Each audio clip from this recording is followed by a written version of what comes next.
Here's an update of the Katie, the rug lady. Remember the rug lady, the one she thought she had a unalive body in her yard. Oh well, apparently the fall off is here. All right, let's see. Rug Talk Lady's true personality is coming out, and it is not good. Wait until the end to see how she is tied into Miley Cyrus, a viral video that kind of affected her entire career. I have it later on in the video. So yes, there is a thing about her talking about Miley Cyrus and being very mean. No, not Miley Cyrus. Darn.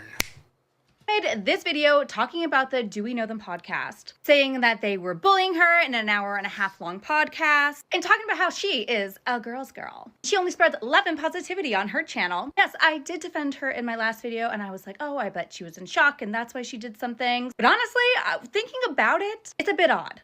Someone made a video saying that a lot of us are desensitized to true crime things because we watch so many documentaries about it. The fact that someone showed Liam Payne's body online is insane. What kind of humanity is that if someone's posting that thinking that that is normal? Same thing with joking that there might be a body right next to your house buried in live streaming. Yes, you might not have known, or you thought in your head, no, there is no way. But instead of getting confirmation and then making a video, you're like, yeah, let's just video this. There was a chance that there was something there. That's not just on her. Like, there's a ton of people. And Logan Paul said when, he had his scandal that the reason it got to where it was because he always felt like he needed to one-up himself and this kind of shock value. And now we're seeing the everyday person. So Logan Paul is just another level of idiot, bro.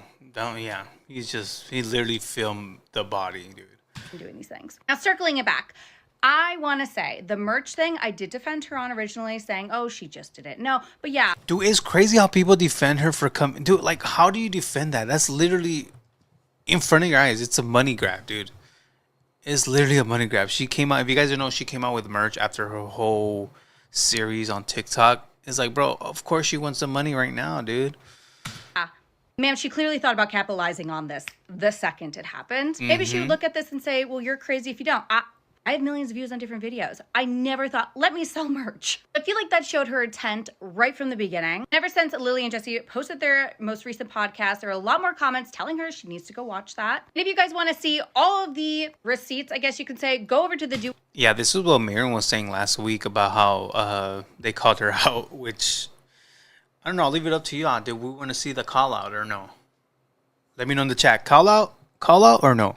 We Know Them podcast because they show everything. But here she is liking a comment calling them the C word because that is very nice of her and no hate being a girl's girl. Here's someone calling them the B word. And she's like, yeah, that's why I didn't name them. She clearly cares a lot about the fact that she has 2.2 million followers because she liked that comment. And Jessie and them were like, you do realize like Jessie has had a lot more than that. And I'm not sure about Lily. I'm not sure if she really made videos back. Yeah, like Jessie's mouth has, dude, she's been someone on the internet. You literally popped off right now. Relax. But I know on Vine, Jessie definitely did. And this person down here makes a valid statement because they go, she was called out for the dementia comment. She's like, you just don't know my humor. Well, they were literally one of the things she was most upset about was a literal joke that they made. Guess you don't understand their humor. This is the viral TMZ video that went around a long time ago. It shows Miley like smoking something she shouldn't. This really affected Miley's career if you guys want to go do a whole background on it. Yeah, she released it saying this was her original claim to fame. In her video, she pretty much says that she hated Miley, thought she was annoying, but she was in the room with her because, she's Miley Cyrus. And I guess the fact that you hate someone, but you're still in the same room just because they have clout and because they're it's crazy to me. Like, bro, if you don't like someone, just leave. Like, you don't have to be in that same room. Dude, that's what I don't get about these clout goblins, dude. Literally, I don't like this person, so you know what? But I need clout. I'm still gonna kick it with them because you never know. I might get a little clout. I might get a little dosage. You know what I mean? No, that's baffling, bro. They were at they're allegedly at one of her ex-boyfriend's house. I honestly think she should have just ignored it and stayed quiet and kept going. But this brought it to my attention and I'm like, no. We're not going to ignore the fact that you were out here being a mean girl too. You just don't like when it's directed at you. And no one does. And no one likes to say, yeah, I was wrong. If you guys are interested, go watch their entire podcast because it... All right, let's, I guess some of y'all want to watch what they said about her. So let's watch it. Hopefully we could get some good moments. Hello, everyone. Speaking of cloud goblins. Okay. A lot has... Wait, they use Cloud Goblin too? What the hell? All right, let me move myself here, okay? There it is. happened. If you guys don't know, we did a podcast on the whole rug buried in the backyard situation. Just saying that tagline, a lot of you probably know what we're talking about. It was everywhere. And as we were watching and reacting to these clips, we had pretty strong opinions, some could say, on the person who was documenting this whole rug buried in the backyard situation. Mostly her behavior during the documentation of this whole rug thing. So we had a lot of opinions on not this person that we're going to talk about, which her name is Katie Santry, and she's the person who found the rug in her backyard. We had a lot of opinions of the way that she handled documenting this process. We found her tactless. We found her disrespectful. We found her to be Clout goblin-y. Clout goblin-y. Yeah, I was going to try to find another, which, just for context sake, I have looked up the Urban Dictionary definitions of clout goblin. Because I feel like it gets kind of lost in translation sometimes, you know? We're never saying, by the way, that being a clout goblin, it's not a crime. No. We literally Sometimes. said, and we can just put that clip right on in here. I said, it is not a crime. We're just clocking it. If she wasn't chasing fame, if she wasn't chasing clout, which again, it's not a crime. We're just clocking it. It is what it is. I was talking to my mom about it, and she said something like, is being a clout goblin a crime? I said, no, it's just tacky. Because it's a behavior thing. It's tactless. Yes. It feels like you're trying to get attention by any means necessary. That's what I mean. Yeah, you get drunk on the attention Kool-Aid. So much that you maybe, your perceptions get skewed, your ethics are blurred. Exactly. One definition says that it is a person who is in search of internet notoriety through any means necessary. This person will attach themselves to reputable people in order to gain more popularity or an event of some kind. Dude, might as well just put all TikTokers. Because they're all clout goblins, dude. Let's not say. It doesn't always have to be people. That's not what we're talking about in this situation. But I do think it's relevant because this will come into play later, that it also says they can provoke drama or suck up to gain followers or subscribers. Interesting. But also I prefer the other definition that says a rare subspecies of the goblin genus who focus solely on acquiring clout or notoriety instead of typical goblin resources like gold or jewels. Well, the reason why we're talking about any of this is because our main critique of this woman was multiple things. Obviously, it was the way she handled the situation. And what we mean by that is that she did not know that there was not a dead body buried in her backyard in that rug. She didn't know that. Actually, quite the opposite. Even though she said multiple times, like, I hope there's not a dead body. The main appeal of the situation was that something was there because She said a lot of times, I hope there isn't, but you knew damn well she hoped there was. You knew she hoped there was a freaking body under her house or whatever so she could get more clout. You knew it.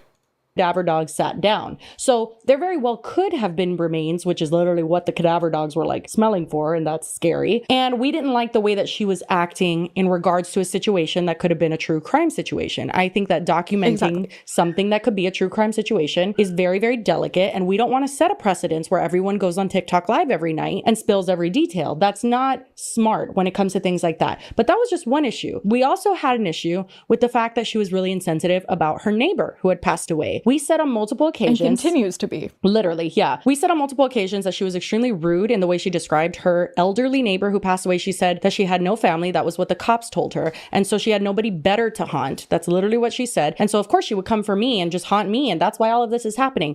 Potentially, if the rug happens to not have a dead body, fingers fucking crossed, is it the neighbor? Is it my dead neighbor that died the day I moved into this house, mind you? Dead neighbor dies the day I move into this house. The day they're boarding up her house, my computer gets shattered. And she has no family. She has no one better to haunt. She was an elderly woman, and like, if we want to just be for real about it and let's be humans and let's not be bullies and mean and tactless, then let's talk about the fact that she was probably alone because most of the people she knew in her life had died because she was old. Like, that's the sad reality that a lot. Why is the other girl goes, hello, read a room, it's Halloween. It's Halloween. No. Yeah, they just made her transparent because that was her costume.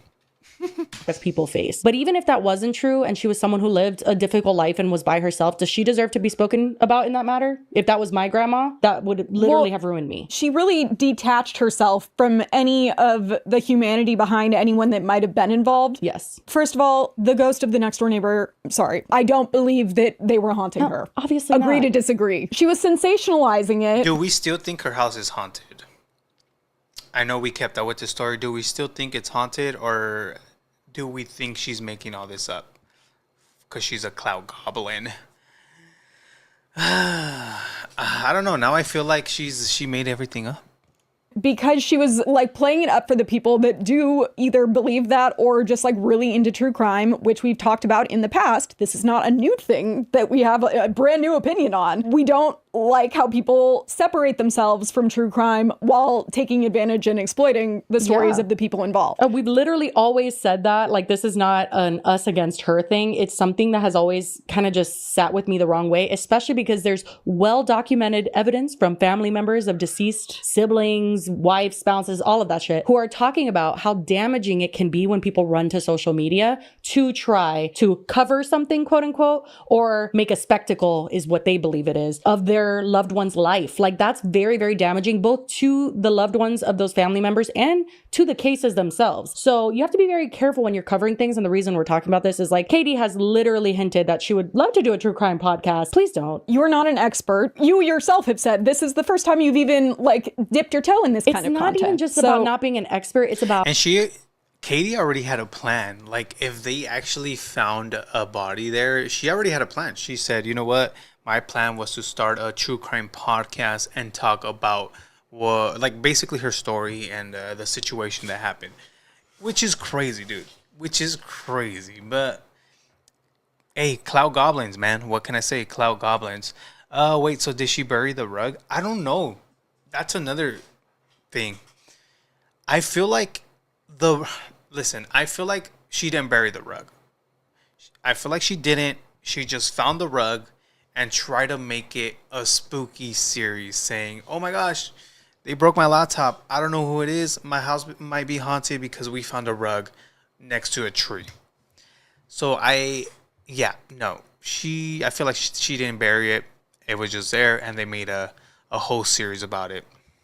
You need to have a certain level of tact. You just need to have it. And like, maybe with time, you can build yourself up to understanding the actual empathy and like sitting with things and not social media first and then thinking later that it takes to cover true crime, which is why, like, I've done one true crime thing on my channel and I just couldn't do it. It was like first of all, it's very difficult. It's like, it literally makes you feel sick. Also, I do want to say that true crime and like the very much like epidemic of it really taking off with Netflix docuseries and stuff. I'm not gonna sit here and tell anyone that if they enjoy true crime, then they're a monster. Horrible. Absolutely not. I literally am someone that used to watch a ton of true crime. Me too. But I do think it's important for us to kind of self-reflect and realize what maybe we're enjoying that we should look at from another perspective and see why maybe that's not that enjoyable, or maybe that's not very appropriate. Yeah, I used to literally fall asleep to true crime podcasts. It's a thing that you're going to learn over time, and I don't expect Falling asleep on a true crime podcast is wild.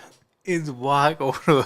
But okay, I guess this was the call out. I do want to say what Katie said about Miley Cyrus video, which was not salvia. She was definitely just something we knew before we filmed our last episode, and we kept it to ourselves, which was very difficult. But we knew that you were in the Miley Cyrus salvia video. Do you guys remember it? I literally think that was like a canon event in my life. The Miley Cyrus video, which was not salvia. She was definitely just smoking a bong with weed. But the video that was leaked of Miley Cyrus smoking, well, turns out homegirl Katie Santry was in the back eating cornflakes. Isn't that something? That's something that would happen to just any random person, not a clout goblin. Well, and also her description of the entire scenario, very totally not worth a something watch, I a clout think. goblin would do. But also, just want to remind everyone that Katie is very serious about kindness and just be kind to everyone. Don't tear down women. No, not women. She's a kind soul. This is from her Instagram story that says, my true claim to fame. I'm the one in the corner eating a box of cornflakes. This was at my boyfriend at the time's house. Ha ha ha. Good times, LA. And it was a repost of Miley Cyrus. Wow. Miley posting that just takes me back. Bro, shut up. Oh my God. You're so cringy, dude. Dude, I'm sorry, bro. Oh, wow, guys. It just takes me back to the days. Can I just say, that was at my boyfriend at the time, Miles' house.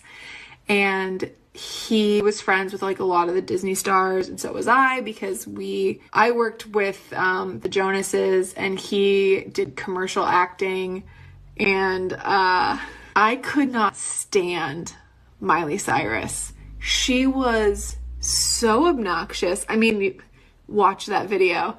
I literally couldn't stand her. Like, I was in the room because it was Miley Cyrus. I'm sorry.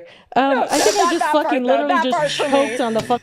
Dude, yeah, that's crazy. I don't, guys, please, I don't know how you follow them. Or, sorry, not them, her.